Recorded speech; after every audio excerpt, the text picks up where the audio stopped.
Bandwidth provided by Recursive Squirrel Interactive. Visit them on the web at recursivesquirrel.com. Episode 653, Cracks Become Chasms.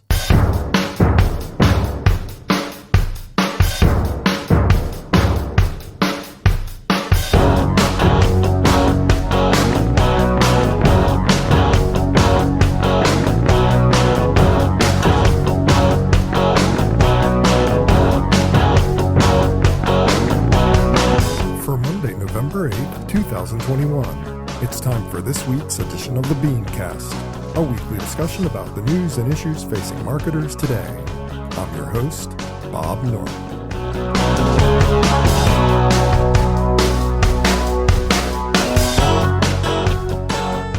Thanks for joining us.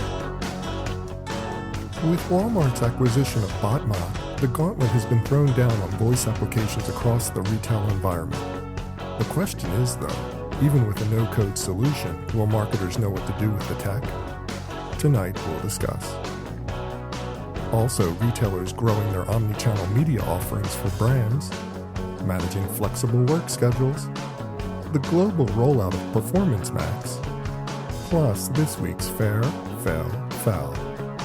That's the lineup. Let's meet tonight's panel.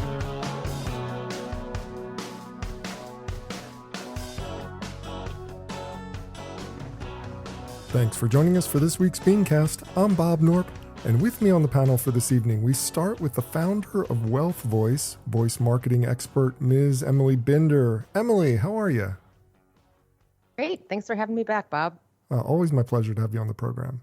Now, also joining us, we have the founder of the Idea Integration Company, Mr. Saul Colt. Colt is back. Saul, what's going on? Choked over your name there.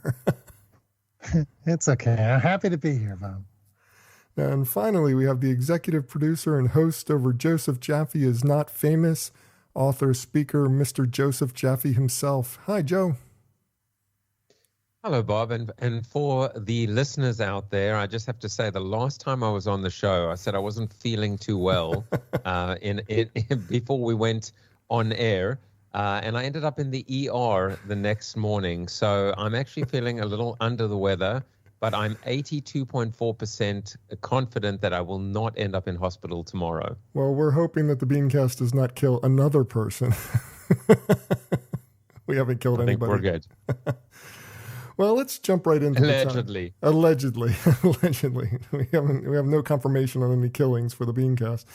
Well, let's jump right in and talk about Walmart's acquisition of Botmock. This past week, Walmart announced that they are acquiring the assets of Botmock. Now, what is Botmock? Botmock is a tool or a system that allows you to easily implement voice applications across your enterprise without any coding, or at least a little coding. It was a little unclear to me in the article whether it was completely uncoded or what, but it seems to be designed to make it easy to implement voice applications on websites and applications throughout the enterprise. I'm assuming they could even do it probably in retail environments. So, Emily, what does this say about the future direction of voice applications and how corporations can leverage them? What are your thoughts on this? This is where it's headed. So it's picks and shovels. Actually, Wealth Voice is a content management system, but it's nowhere near as complex as Botmock. There's another tool out there called VoiceFlow, and both of them it is easy. It's no code, essentially. It's drag and drop. So it's like a WYSIWYG on the screen that it's ostensibly anyone can use it. You don't need to know anything complex or esoteric about voice and coding.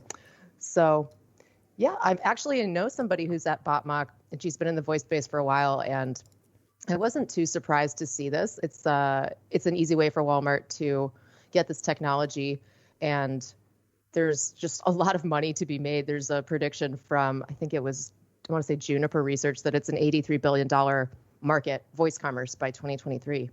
Wow, that's pretty huge. I mean, 83 billion is quite substantial considering the fact. But when you think about it, though, from the standpoint of the entire ad spend out there and the size of the technology industry as a whole, it's not surprising that 83 billion would be the projection for all of these technologies, right? I mean, it's just like this is something that is being implemented and rolled out across the retail landscape right now. Am I wrong about that?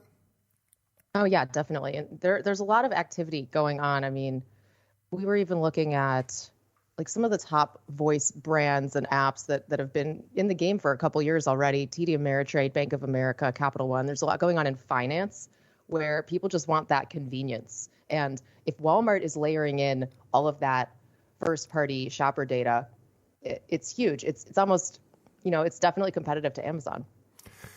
Something Well, that, oh, go ahead, Saul, if you were on that. well, I was just going to say the Amazon thing is really the key part to this conversation from where I'm sitting, because you look at Amazon and Google and they've got their voice recognition, home, whatever you want to call them, pods, Alexa and whatever. But that's the one thing that Walmart doesn't have in the Amazon equation.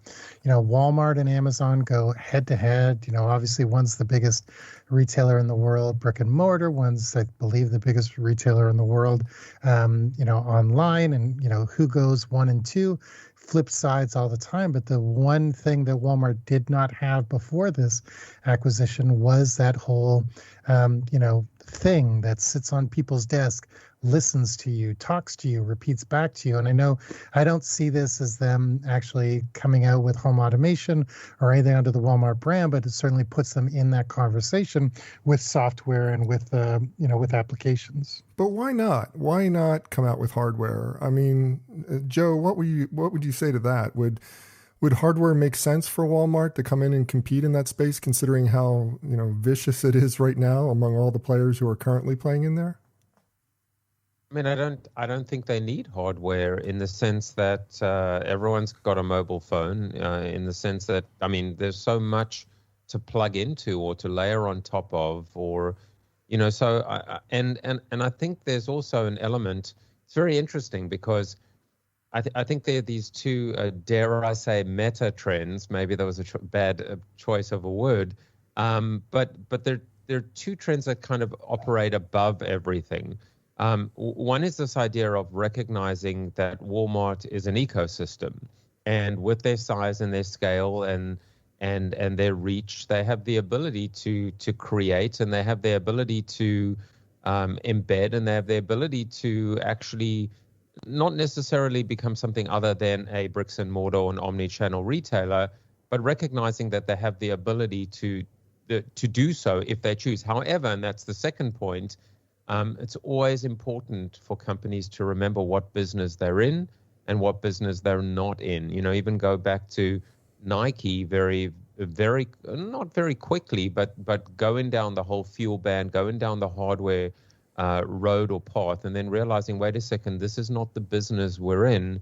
And so they very quickly cut, I don't, again, maybe not their losses, but they certainly made a decision to focus on what they were good at and to prioritize, which for them was data and embedding into the watch, et cetera, et cetera. So, that's kind of just a layered answer, but no, I don't think that they necessarily need to create a piece of hardware that would represent a bit of arrogance, a bit of hubris, and just create essentially the equivalent of, I think, a white elephant. There is. I agree. They don't need to go down that road. And if you look at market share, Amazon already has about 68%. It's been holding steady and slightly declining, and Google's picking up a little more of that slack. Then Apple HomePod is a tiny percentage, but it's just already so dominant. Since 2014, this has been a household name and brand. Super Bowl ads about it. That's the device, the hardware. The voice thing, though, this is my favorite way to look at it. The smart speaker is like the training wheels. This is how people get comfortable with it. But the AI that's powering it is going to be ambient. It'll be on every device. It doesn't have to be a speaker. Well, it's interesting to me that with the recent news that's coming out about Apple's privacy situation, where they're not sharing privacy, it's devastating to a lot of the social networks and social platforms. It's devastating to a lot of ad sellers and platforms and publishers. And I'm wondering, is there a case to be made that residing your app on a phone that is in an operating system that doesn't belong to you, is that problematic for them long term, Emily? I mean, it's just like, there's a case to be made that Amazon has built out their entire ecosystem on their own platform, albeit it's an Android platform, but still, It's an open source platform, and they don't have to answer to Apple with this device. That could be potentially problematic for Walmart going down the line, right? I think I know what you mean. Like, what would be an example of how that would be problematic? Well, I mean, just the sharing of data. I mean, so much of what happens when you interact with an Alexa involves all of your data, from what you ask to, where you are and the context that you're asking it in. All of that comes to play. Yeah, they have apps on phones as well, but having this device as the primary way to access this service gives them a little bit of insulation against the machinations of Google and Apple as they try to solidify their own power in this space. Do they make any other electronics? Do they have like their own Walmart basics? Have No. they done this before? Not that I know of. I mean, they wouldn't. It would be totally a stretch for them. I'm not saying that it's the right thing to do, but I'm saying that it is a potential problem in the look forward. From the data perspective, I haven't really heard of companies saying, well, let's just make our own device, but you will see them coming out with, let's make our own AI assistant, like BBC, where they say, okay, bye, no more Alexa, we're just going to do our own completely. So that's been a little bit of a trend, which is build your own voice assistant. Joe, I want to bring something up. Something that Emily said right at the beginning was about the convenience aspect of things, that it adds a layer of convenience for the consumer. Is that the primary driver of voice applications in your mind as well? And is that looking too narrowly? Is it important to look at voice as a much broader opportunity for brands to interact with consumers other than just providing convenience? The answer might be yes to both, where convenience, I think, is an entry point or a first step. But one of the things that this makes me think about is I always look at the strategic role, and with all the technology and all the bells and whistles, it's important just to kind of put yourself quite literally, into your consumer's shoes, or even use your own. And I go back to the dawn of and the era of Google Glass. And then kind of recognizing how Apple approached the whole subject. So instead of putting on a pair of glasses, which made you look like an absolute idiot, and I think the term is glass hole. Remember that term? Exactly. That might be the name of this episode. But instead of that, they looked at the watch. And they looked at the watch on the wrist as an extension, of yourself. So it was much more natural to put out your arm, to turn your wrist around, when looking for directions, for example. So I'm using the apples to apples example of direction. So yeah, cool and everything to put on a pair of glasses and look like a glass hole. And get turn by turn directions, but equally effective, and you're probably less likely to get beaten up, to have something on your wrist that vibrates every time you need to make a turn, and naturally look at your wrist like you're looking at, like trying to tell the time. So I think we've got to keep on thinking about these use cases, and if goes back to what David Ogilvy once said. Obviously not politically correct in today's times, but he said the consumer is not an idiot, she is your wife.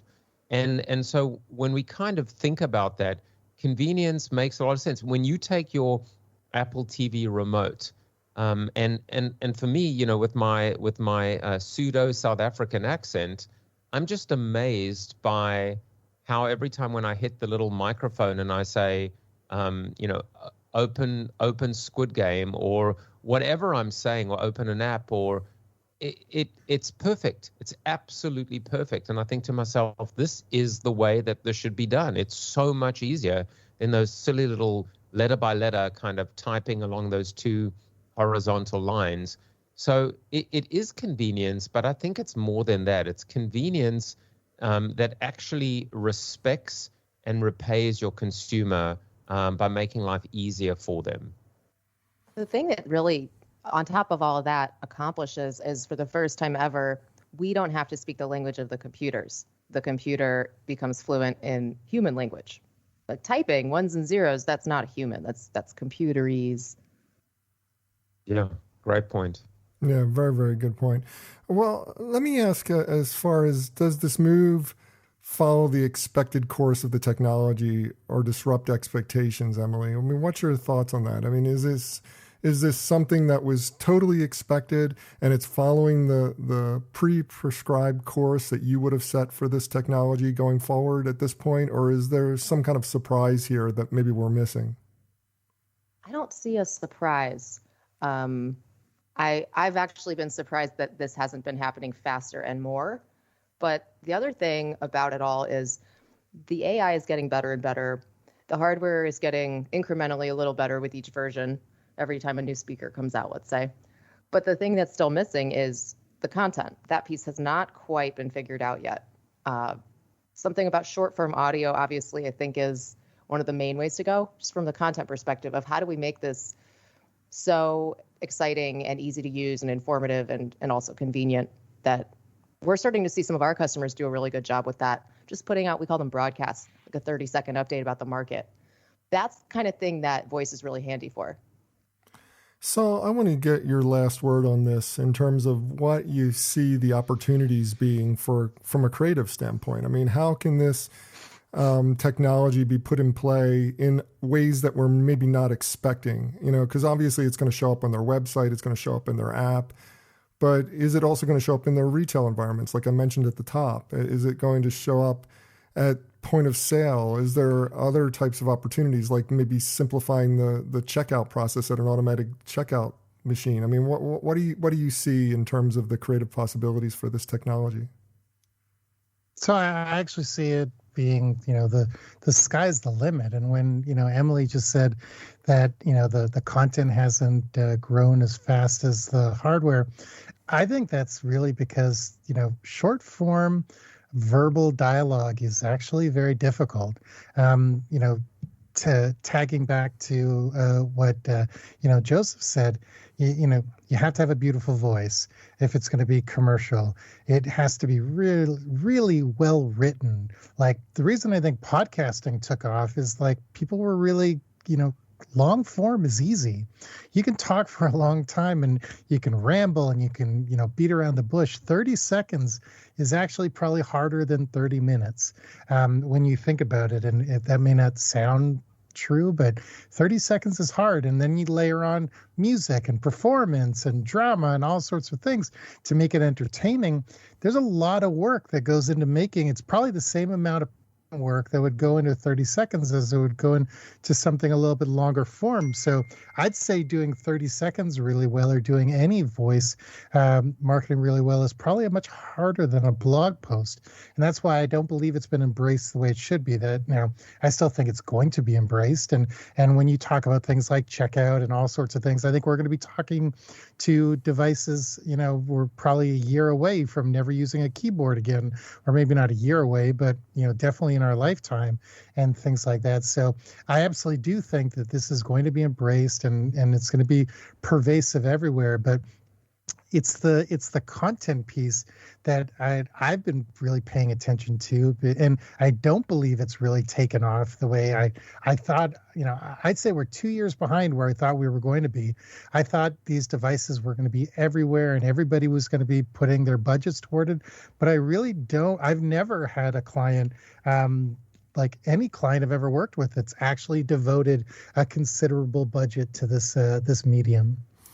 Yeah, I'm assuming that there's a large amount of startup costs to get going for many of these applications, for companies. So it'll mainly be big enterprises looking at it, but I'm sure little companies are looking at it as well now and starting to embrace it, especially considering the fact that so much of this technology is getting easier and easier to implement and costing less, I'm assuming.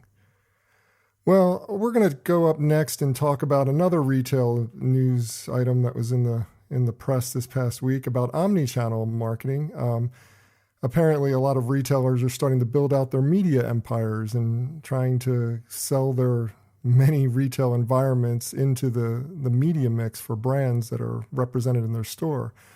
We'll get to that in just a minute. But first, I want to talk about our sponsor for this week, who is Feedback Loop. Look, if you're a product manager, an innovator, a startup guy, whatever, I mean, you know how hard it is to be sure your next big idea is going to hit. In fact, 85% of new products fail. Now, that's a pretty damning statistic. And a huge reason for that failure is that it's just too hard to validate product market fit with consumers. Now, old-style marketing research is too slow, too complicated, and too expensive for fast-moving teams trying to build something great. But what if you could test out your product ideas with target consumers whenever you want, before you put all the time and money into development? That's what startups and Fortune 500 companies do with Feedback Loop. They get quality feedback from their targeted customers early and often. Feedback Loop is the test before you invest product research platform. It's got expert templates for concept testing, user discovery, prioritizing features on your roadmap, and a lot more. And you can create your own tests in minutes and get back quality insights from your target consumers within hours. And here's the best part, and this is especially important for BeanCast consumers out there. You guys are the consumers they're after, the people who are going to use this product. If you go to go.feedbackloop.com/BeanCast, you're going to get 3 full tests for free.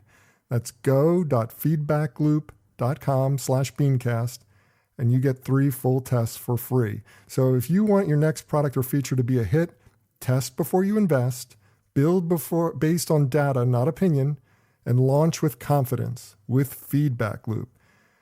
And we thank them very much for their support of our program.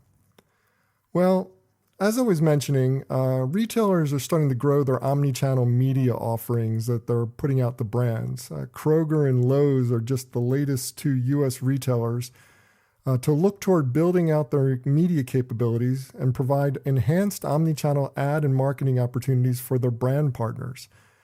Saul, let's get some, insight on this. Is this just the flavor of the moment or a serious strategy that will deliver long-term results for the brands using it? What do you think here? Is this something that more retailers should be looking at and playing in this space? Well, so we all know this isn't new. Amazon and Walmart have been doing this for a long time, but it's interesting to see like others, who are quickly jumping in. I read an article that had a quote from a senior VP at Kroger that said that they opened this up because they see an opportunity to help brand advertising and ultimately help customers or consumers. I see this as that, but I put a big asterisk besides that because grocery stores who offer loyalty programs capture a lot of data about their consumers. I used a home delivery option for my grocery store chain for the first time during the pandemic, and I was really surprised to see that it had the 30 most regularly purchased items from me already in a window to put into my virtual cart. This data is a nice to have for the consumer, and it's convenient for the advertiser. It's nice to have for the consumer and convenient, but from the advertiser, it's gold. And if your product is something grocery related, it's probably a better spending money on ad, within these worlds than perhaps even on a Facebook ad, because we all know advertising is about being where your consumer is and knowing the actual target you're trying to reach. And of course, being where your consumer is at the point where they're ready to purchase something. So I didn't have time to research the grocery store industry. And I don't know if this is more valuable to, but I do know that this is more valuable to the brands and the platform than probably the consumer. Because in the case of Kroger, one, they can add a bunch of revenue to their bottom line. This is a completely new revenue stream for them that they didn't have. But they're also gathering a brand new data point of what, who the brands are trying to reach. And for that reason, I see this as a closely guarded in-house action for a while. I don't see it being consolidated between, a bunch of, competitors. And I also see this as, maybe a little bit of both. When you ask that question, is it the sort of the flavor of the month or a serious strategy? I think it is a serious strategy, but for right now, I think the reason a lot of them are jumping into it is because it's the shiny new thing. You know, I love the way you frame that. And I want to go to Joe on this one because, you know, remember several years back, we were all talking about how every brand needed to become a media company. Remember that? It's just kind of like, it seems to be coming true. But what we were saying back then was that all the brands that we were talking about were like product brands becoming media companies.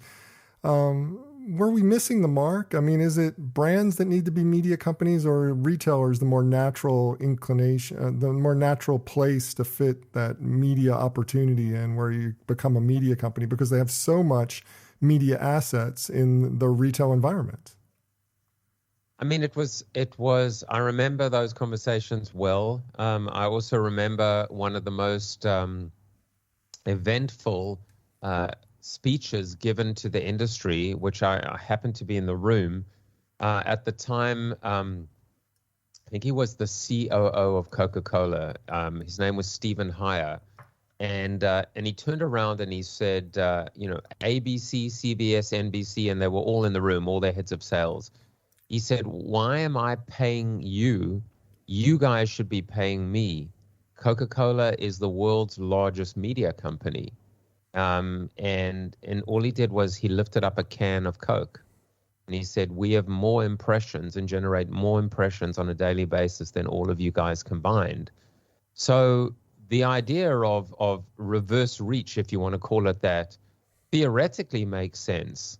But being in the ad game is a bit of a double-edged sword. And so, yeah, we had, I mean, back in the day, those examples like American Express Departures magazine, that there were some successful examples of where brands, certainly in an analog, offline, whatever you want to call it, traditional media, were able to monetize their reach and their loyalty and their customer base and create ad solutions. But I was just looking at like one of the articles in the wonderful kit that you always send around. And I was seeing one caught my eye that said Peloton says Apple's most controversial new iPhone feature is hurting its business. And they're talking about the kind of do not track. Right. That's the thing I mentioned earlier to Emily. Yeah, that do not track feature is just affecting everybody in the industry.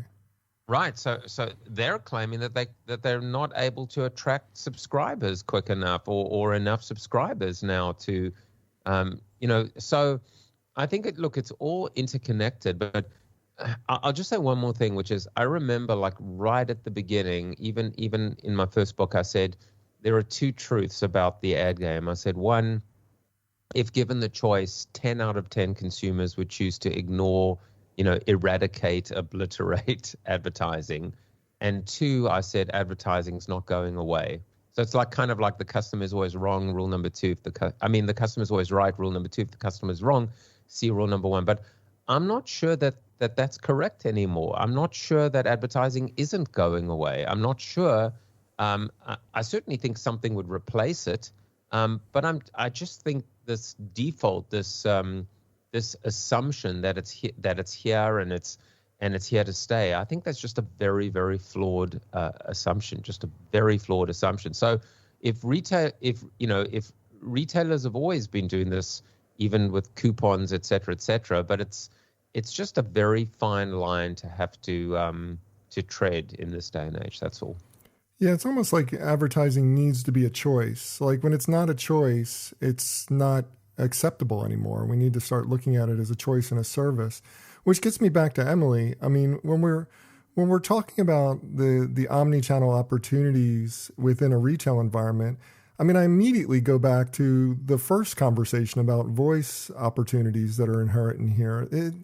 How do these two worlds of omnichannel marketing within the retail environment and the voice opportunities kind of blend together and make for a great opportunity for a lot of these brands who are trying to market within these spaces as well as the retailers themselves?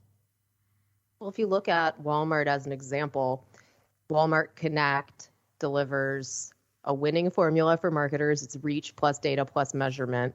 And Their SVP said that they reach over 150 million customers every week, and that's how we know how 90% of America shops, he said. So if you know that, how could you take that information and then use it in a predictive and helpful way? Maybe that incorporates voice. Maybe it's, blending that data with a voice experience. That would be pretty cool. But you have to be careful with that because it's highly interruptive, much more than anything visual, because we have multiple tabs open. We can always close it. You can only hear one thing at a time. And if it wakes up out of the blue with a notification, which is push, that has to be also done very carefully. So I think that, taking that data and using it to help people make their lives easier is the way to go.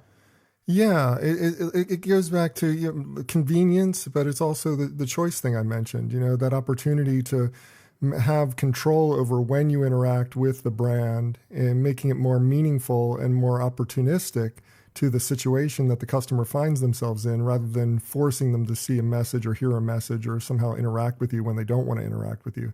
Yeah, it's really interesting. There's still such a disconnect because we've talked about this on the show for years. People think they don't want to see ads, but what they really want is, if I have to see an ad, it better be really well targeted. And then I'm going to buy that thing I saw on Instagram. Everybody buys things on Instagram. It's so effective. And those ads are different. They're a new form of ads because you look at how they're created. It's influencers. They're not high production value. They're not spots on TV. It's a whole different medium, and there's a whole different culture to the way that they work and the way people position products. And it's everyday people. That's what everybody wants to see. So, yeah. Well put. Saul, are these footprints too fragmented to attract media buyers in the category as the category grows? I mean, think about it. We've got all these retail environments. You've got all the Kroger stores, but that's like a few thousand stores across the country. You've got all these Lowe's stores. That's a few hundred stores across the country.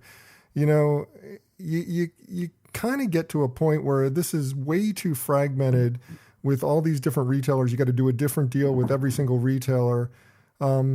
There's no consolidation like what the ad buyers are always looking for. It's like podcasting, or why digital marketing is such a cluster these days. It's because people are looking for a simple way to buy a large amount of impressions across a large amount of media organizations with a single buy. And I'm wondering, will we have to see consolidation of these media empires that these retailers are growing, or some kind of top layer above them that helps to be a clearinghouse for these ads across all these different retail environments? So I hope they don't consolidate it, because everything is ruined that way. But what I think, brands should look at this as a regional spend. And it also, if it's something a little bit more regional, it opens the door for a lot of smaller brands that are trying to, catch some eyeballs in these stores they're not going to compete on a level playing field with a Coke or a Pepsi. But, I think that, if you think of it as regional buys or local buys, there's still a need for that no matter where you are. I think it can do well for everybody involved. Really fascinating stuff, guys. I love talking omnichannel marketing. It's one of my favorite subjects, but we'll have to move on because we're running out of time. Look, we often consider the long-term viability of flexible work arrangements in a post-pandemic world. We've talked about it so many times on this show, how workers are now looking for that work-from-home environment or not looking for that work-from-home environment, and whether or not we're going to see the end of the office space or renewal of the office space. But we rarely discuss how management should craft policies for employees who are willing to work from home or demanding to work from home or embracing a hybrid model, etc. So, Joe, what are the pain points for managers, and what does good policy look like for them going forward? I mean, the great resignation, as everyone's talking about it. I had Brian Featherstone on my show, and Brian, I met him when he used to run the global IBM business at Ogilvy and Mather. So when I say I met him, he was like basically my boss's boss's boss's boss's boss's boss. And I was surprised he even remembered who I was. But, he said something so insightful on the show. And he said, another interpretation of the word resign is to give up. And he said, we're all talking about the great resignation on the part of employees. He said what he's concerned about is the resignation is happening on the side of the corporation, of management, that they're giving up on the employees. They're giving up on the fight. And one example in the context of that conversation was thinking about training, development, and investing in employees. Why on earth would you want to invest in your employees' longevity in the company when you know that that's pretty much, just an impossibility? So just give up on it, give up on them, and that creates this self-fulfilling vicious cycle. So, there are some forward-thinking companies. There is management that's trying to be proactive, but I think it's kind of one step forward, two steps back, right? So many companies, even before COVID, were creating. Putting bean bags and ping pong tables and saying bring your dogs to work and and letting people wear jeans on a Friday, but there are bigger problems. There are bigger problems, at bay. I've been teaching international business at one of the Connecticut colleges, and just looking at country by country and understanding the discrepancy in pay between the C-suite and entry-level workers. U.S. is one of the most, certainly has one of the biggest chasms, egregiously so. So going back to your question, in terms of what management does, again, this was another conversation that came up on my show, which really got me thinking, which is there's going to be a new divide, a new kind of class warfare between the not the haves and the have-nots, but the people that are working from home and the people that are working from the office. And the example given is we've all been, I'm sure every single person tonight, Emily, Saul, you, Bob, we've all been on those conference calls with a kind of Polycom in the middle, whether it's with our clients or maybe we're the clients. And at one point we mute it and we basically kind of like, put our fingers down our mouth, like in that gag type of reflex, or put our finger to our heads and, and badmouth the people that are on the other side. People are going to be biased against if they aren't in the office, whether they like it or not. And management has to think about that. They have to think about culture. They have to think about morale. They have to think about collaboration. I'll just leave you with one thought, which is another quote from one of my guests. He said, "At scale, cracks become chasms," and that's what's happened. At scale of the corporation, all of these cracks that were almost like hairline fractures have now become these gaping wounds and these chasms. And so, what's management going to do about it? I don't know, but anything is better than nothing for sure. But it's important it's just vital for them to realize that there are bigger problems at bay, bigger problems at hand, and those ones endemically have to be solved. So I'm okay. Go ahead. Emily, go first. Did you guys hear that episode on 6 Pixels of Separation when Mitch had on Juliet Funt and she was talking about the future of work? There was this stat that I remember I couldn't get out of my head. Emails are up 40 billion messages a month since the pandemic began, and meetings have more than doubled. So people who are working from home aren't filling their newfound free time with living or walking their dog or seeing their friends. They're just working more. And that's not a good thing. We work too much. It's unnatural how many hours a day we work. You can't focus that long in your brain. So that's another aspect of this, which is, okay, so we're home, but what's the expectation of the always on, always available? The boundaries get blurred, which isn't good. That's something that really bothers me as well about the work from home environment, is it does drive you to work harder.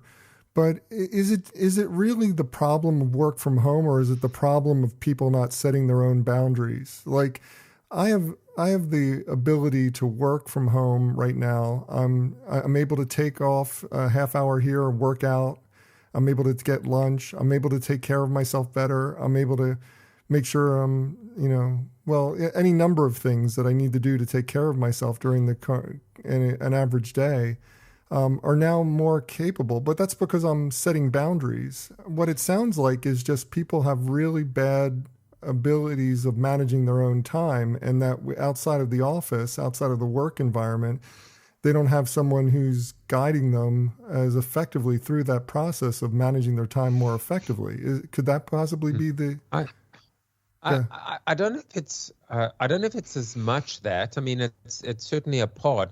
But I was looking at one of the source articles, and it spoke about the fact that management has really gotten an opportunity to see into the homes and the living rooms of their employees, and realizing at times how difficult these work environments are, and how small they are, and how noisy they are, and how cramped they are, and so there's almost I guess a responsibility or an obligation, or perhaps management can lean in and say, we need to, we were kind of just incrementally tweaking before, but now we've almost got to blow the whole thing up, or start with a blank canvas in terms of reimagining what this future could look like. And I'll tell you, just even at a very, very practical and tactical example, it's like making sure that people that are working from home have the lighting, have the camera, have all the basic equipment that some of us take for granted. You were saying earlier when we were doing our sound checks that you've got 3 professional podcasters on that have their, whether it's their Rodecaster, mixing board, or their microphone, or, we know what to do and how to do it. But there are people that either don't know how to do it or can't afford, the equipment. These are things that also have to be taken into account in terms of making sure the environment at home is conducive to that kind of productivity that you were saying that people struggle to manage, and probably with good reason. Which goes back to my main point of my question. And Saul, you can answer this if you want as part of your statement. But it seems like I want to go back to my first question, which is, how does management help with this? I mean, what does good policy look like? It seems like there's a lot of struggles. There's a lot of desire for work from home to continue. But how does management put together policies that make sense for the corporation and make sense for the employees, so the employee doesn't get overworked and burned out? Saul, you got any thoughts? So there's a really simple answer to that. It's ask them. I don't think that there's a overall proper answer to this question. I could tell you, man, I am so tired of being in my house that I spent an hour or 2 yesterday looking at office space online and trying to figure out if it was something that I could actually, should look at and do and stuff like that. I've always worked. I've got a pretty nice office set up in my house, and I work in clients, and I used to travel every other week. So I'm one of the best hotel workers in the world. But man, I don't want to be in my house anymore. I want to have, those accidental collisions you hear about on TED Talks and be inspired. So as many people who love to be at home, I think there's probably just as many people who actually wouldn't mind the break, and they wouldn't mind the thing. So maybe it's not a full-time return to work, but maybe it's 3 days in the office, 2 days at home. Maybe it's a month on, a month off, whatever that solution is. I think anything mandated is going to be probably, not appreciated just out of sheer, stop telling me what to do. But man, why don't, and I know it's not a commonplace for corporations to ask their employees anything, but man, just do a poll, ask people, and you're not going to get everybody happy, but you're probably going to be closer to getting everybody happy than if you just say, hey, guess what? This is what it is, take it or leave it. And going back to that Great Resignation, I haven't seen it. Am I just like stuck in my house? Because like I've been reading about it for 6 months now, but I actually haven't seen it happen. So I'm not sure if it's a myth or it's just not happening the way everyone predicted. I've been seeing. Well, to your point, who really wants to get back to the office are people who've never really been to the office, young people. I think it's 60% of people meet their spouse at work. 23-year-olds want to be together socializing at an office. That's where you meet your friends. Nobody's cheating on their spouses. It's like, we gotta open those doors again. Oh, man. Well, I want to get to the last topic, and it's one that we have no I don't think a single one of us is qualified to talk about this last topic, but we're going to try because it's important news. Google launched Performance Max globally, and the reported effectiveness is outstanding, 13% conversion improvements in some cases. Now, if you don't know what Performance Max is, it's Google's addition to their AdWords types advertising that they're doing. I mean, it's the opportunity to enhance it and to expand it and to improve conversion in the process. The question is, and I'm going to go to Emily first. I'm sorry, Emily. Hopefully you got some answer for this. The question is, can this tool continue to deliver when everyone is using it? Right now the statistic sounds impressive. I mean, 13% conversion improvement is really, really good. The problem is when everybody starts jumping on board, even the first banner ad got the 28% response rate. And then suddenly now we're at 0.006%. So what do you think? I'm not sure. I don't really know that much about this. It seems like, sure, why not? It's giving you placements in more places across Google, like search and Gmail and other placements. So if those are all synced together, was this the article that talked about the idea of we don't know, our attribution model is inaccurate almost always? Like social media sent them, Google organic search sent them, that last touch attribution is usually inaccurate. Right. It's about trying to, if I understand it correctly, it's more about trying to make the entire process of advertising to a consumer more transparent so that you can more effectively drive conversion. Before is using that last attribution, you don't get the full picture because you're only talking about that last ad, and there's much more to the story. Joe, do you have any thoughts on this? I'm not sure if you're following it. Not specifically, but what I will say is that maybe what we have to do is just take a step back and say, why is Google bringing this out? What are the reasons? What are the motivations? And one of the motivations, it goes back to the conversation we're having about everything before, right? About proliferation and rise of voice, omnichannel.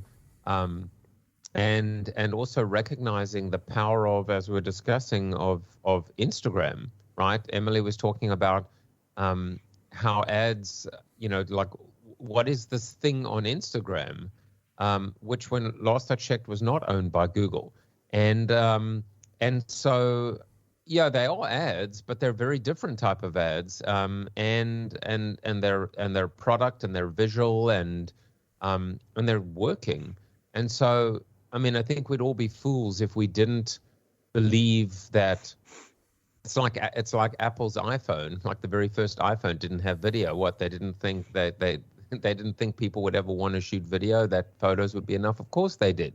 They just chose when they wanted to release and how slowly they wanted to release these features and functionality. And it's the same thing with Google in terms of not just the data, but the access, the functionality they have. And so they're working a little bit harder for their advertisers. That's imperative if they want to continue to deliver the results and the efficacy. So, to what you were saying earlier, Bob, everything always effectiveness always is gonna wane with usage and adoption, but there's always first mover advantage, and that helps and that plays a role. But more importantly, I think Google wins if everybody wins that's using this, because it means they're using that and they're not using their competitors' products. And so, as I've been teaching my students as well, John Wanamaker's quote, "Half my advertising is wasted. The only problem is I don't know which half." And it's like, guess what? We actually do know. First of all, it's more than half, and we can measure more or less exactly what is being wasted. So it's incumbent upon us to make sure that we can't hide behind it. We have to, in an era of transparency where everything is ever digitizing and measurable, we have to be more accountable. And so that last step, that last click, that last mile, the ability to demonstrate sales, it's not a nice to have, it's a have to have. Any last thoughts, Saul, or do you want to pass on this one? I got nothing. Fair enough. With that, it's time for this week's Fair, Fail, Foul. But before we get to that segment of the show, I do want to take this quick opportunity to thank my guests again and allow them to each do a shameless plug, starting with Emily Binder. You can find her at Wealth Voice, right? Did I get it right? Wealth Voice? Mm-hmm. Okay. Yeah, it's Wealth Voice. You can find out lots about Wealth Voice at wealthvoice.ai. And the reason that you should care is that with voice, you really can be anywhere that your audience or customer or client is. Alexa lets you place a brand in people's living rooms, their TV, their cars, their phones. So if you haven't thought about this yet, it's past time to claim your brand or your podcast or your personal brand on Alexa and start there. You don't have to boil the ocean. We make you a simple Alexa skill that you can control, and you can broadcast your voice in minutes. You can even do it from an iPhone voice memo, hands-free, super convenient. We've seen 600% increase in engagement from one of our customers, OnRamp Invest. We just did a big case study on them, and it's really working. So wealthvoice.ai to request an invite and get a demo. Mention BeanCast in the referred by box, and I will give you a special deal, little discount for all of our BeanCast friends. I'm so excited for you, Emily. I mean, this sounds like a really great business that you've created here. So really, really wish you the best. And I know that I remember talking about voice with you so early on. You were such an early believer, and I'm really glad to see that it's paying out. So definitely check out wealthvoice.ai and find out more about Emily's company. Next up, we have Saul Colt. You can find him at theideaintegration.com. Theideaintegration.com is the name, is a place where you can find the Idea Integration Company. Boy, I'm doing terrible at this tonight. So tell us what's going on in your world, Saul. What would you like to promote? So the world is opening up, and we've been getting a lot of calls to help brands stunt trade shows and conferences. We're going to be in Vegas in 3 weeks, so watch your local news to see how we did. But beyond that, if you have any plans to get back to experiential marketing in the new year, this is actually the best time to chat before, one, our calendars fill up, and two, worse than that, before your competition calls us first. Also, so I'd like to give a shout out to Bobcat Goldthwait on the release of his new film, Joyride. It's a delight. I recommend it to everyone. And if you know Bobcat, please tell him that I said this on the BeanCast, because I've made a goal of 2022 for Bobcat and I to be best friends. So again, going back to the first thing, if you want to chat about anything experiential marketing or creative marketing, please drop me an email at theideaintegration.com. Fantastic. And if I do meet Bobcat Goldthwait, I will definitely introduce you, but I do not know him, so we won't have any connections to be made this time. Now, last but not least is Joseph Jaffe. You can find him there's several addresses you can find him at, but the most important one is go to the YouTube channel for Joseph Jaffe Is Not Famous. You can go to josephjaffe.com and find out more about him and his speaking opportunities and all the other cool stuff he does, like his books and his podcasts and all the things. So tell us what's going on in your world, Joseph. What would you like to promote? Well, I launched my first NFT, and actually I'll just set it up, which is, my wife put together this beautiful, beautiful book of the first 50 interviews on my show, which began in March of 2020. So we made an actual physical book, but we also made an ebook, and I took all the pages of the book created a piece of art and I NFT'd it. And you can actually purchase the NFT at nft.rally.io/Jaffe But I also have a golden one, it's actually sepia tone, that I give away to all my guests and friends of the show and regulars. You're going to be getting one, Bob, and you too, Saul, because you've both been on the show. And now I'm realizing Emily needs to come on the show too. And it's great because this piece of digital art also gives access to pre-recordings, reunion shows, auditions, and there are some Easter eggs in terms of like walk-on roles, backstage passes, and cameos and such. And so I'm really like enjoying this idea that if you want to understand technology, you have to experience it yourself. So check out the NFTs and check out Joseph Jaffe is Not Famous, because I am really trying to reinvent the talk show in the streaming era, by embedding all of these new technologies, cryptocurrencies, et cetera, into it. And it's been a great journey so far. So come on in, the water's warm. Yeah, I've been impressed with what you've built over there with that show, Joe. You've done a really great job of pulling it all together. So if anybody has not seen the show yet, you should definitely check it out. As for me, for more information about me or the show, visit thebeancast.com. There you can find a complete show archive. You can find how to consult with me. You can even find out how to advertise on this program. So check it all out at thebeancast.com. And now it's time for this week's Fair, Fail, Foul, a rundown of the best and worst of advertising, marketing, and public relations from the last week. First up, Saul, I'm going to give the fair for this week to the oh-so-smart person who put together the fact that Betty Crocker and Betty White turned 100 within 3 months of each other and managed to put a whole promotion together with Walmart. For me, this is just marketing gold to figure this out and get all the buy-ins. Wonderful, wonderful story. What do you think? I thought it was a really cute idea. I would have liked to see more involvement from Betty White, though. It from what I could see from my research, and I was only asked to be on the show 10 minutes before it started. It seemed like Betty only did a tweet. It would have been funnier to do a reveal, like she was Betty Crocker all along, or, kind of like the KFC getting Norm Macdonald and 20 other comedians to be Colonel Sanders. But a really cute idea. Didn't end up on my radar until, hearing about it on the show. So I would have liked it to be something bigger. Yeah, I felt like it missed an opportunity here or there, but it's still, kudos to figuring this one out and going for it. Definitely a really cool idea. And at least it wasn't Aunt Jemima or Uncle Ben. So yeah, thankfully they're both retired now. Well, the fail for this week, Joe, I'm going to give to not in our hearts. Not in our hearts. The fail this week I'm going to give to the Washington State Sheriff's Office, who ran a recruiting ad in Times Square and misspelled the word Washington.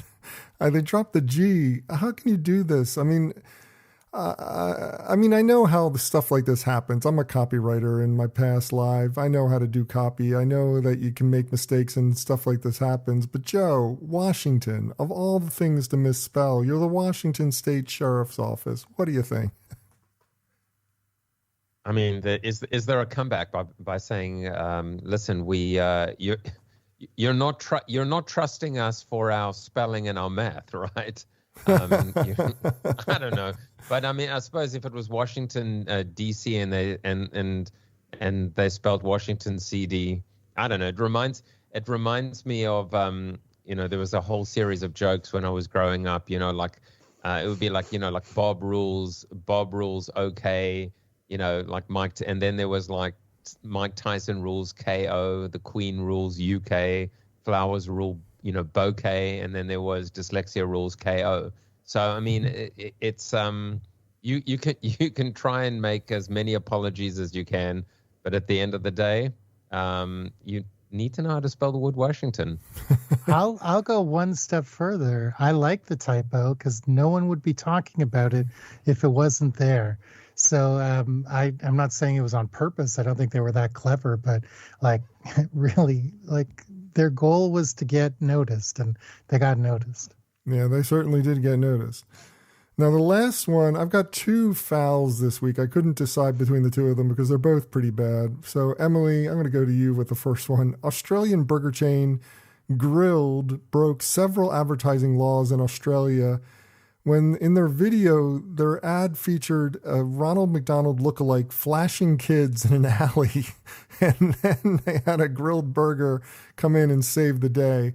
I mean, I understand that this is stunt marketing and this is all about trying to get a lot of attention, but this one is just over the top. What do you think about this one? Yeah, I don't know how this got approved. It's an alley, a trench coat, kids. Like, no, there's no way that mixture could ever be good. Yeah, there had to have been a lawyer involved somewhere. I mean, if you're not involving a lawyer when you're using Ronald McDonald as a sex pervert in an alley flashing kids, I mean, this is just awful. Now, the other one I'm going to give to the situation with Aaron Rodgers. Aaron Rodgers didn't tell anybody that he wasn't vaccinated. He was playing games. If you don't know who Aaron Rodgers is, he's the quarterback of the Green Bay Packers, American football team here in the U.S. Well, he said he never told anybody he wasn't vaccinated. And then when they found out that he had COVID, he made excuses for not being vaccinated. And this guy is famous. He's got endorsement dealers, Joe. I mean, people are paying him big bucks to represent their brands. And this guy's going around lying about his vaccination. And the organization, the Green Bay Packers apparently were covering it up. And then he gets COVID and puts people at risk. What are your thoughts on this? And one of the brands that's already pulled out of a deal with him was a healthcare brand. So oh man, I don't know. I mean, it's part of a bigger conversation, right? In terms of brands putting all of their capital, their social capital, their brand equity behind these very flawed celebrities. But on the other hand, him not realizing a guy who is as experienced as him, and I'm not even saying experienced as a celebrity, but as a businessman, how to put his livelihood in jeopardy. But I would say it could be worse. I mean, he could be a Ronald McDonald lookalike flashing kids in an alley. So he didn't do that. He did not do that. So. In Washington, without the G. In Washington. Well, with that, I think we're done with this show, finally. Have a suggestion for this list or just want to discuss it, comment online, use the hashtag #FairFailFoul. That's #FairFailFoul. And that does it for this week's show. If you'd like to subscribe to this podcast, visit our website at thebeancast.com and click on the subscribe link. If you're an Apple Podcast listener, we've also provided a direct link to our listing there, or just search for the BeanCast in the podcast directory on the Apple Podcasts app. And whichever podcast directory you use, when you subscribe, please leave us a review. Got a comment? Have a question? We'd love to hear from you. Just send your emails to beancast@gmail.com. Opening theme was performed by Joe Seibel. Closing theme by C. Jax. Thanks for listening. I'm Bob Norp. We'll be back again next week.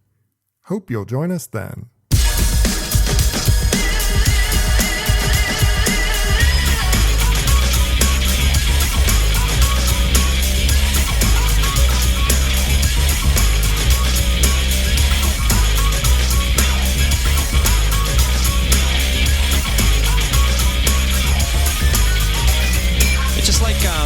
You know what I mean? It's like if it's, you know what I mean? I don't know, man. Just like, it's like, you know what I mean? Like, it's like totally like that. It's like, I don't know, like if it's, it's like, you know what I mean? Yeah, it's just like kind of, it just seems like it's just like almost exactly. When I said that about the show went fantastic. I was just falling apart there at the end. So I want everybody to know I thought you guys were great. I was just thinking to myself, I'm like, screw you, Norp. I've never heard Bob at the end of the show go, well, like, thank God the show's finally done. I'm like, what? Were we that bad? It's like exactly. Yeah.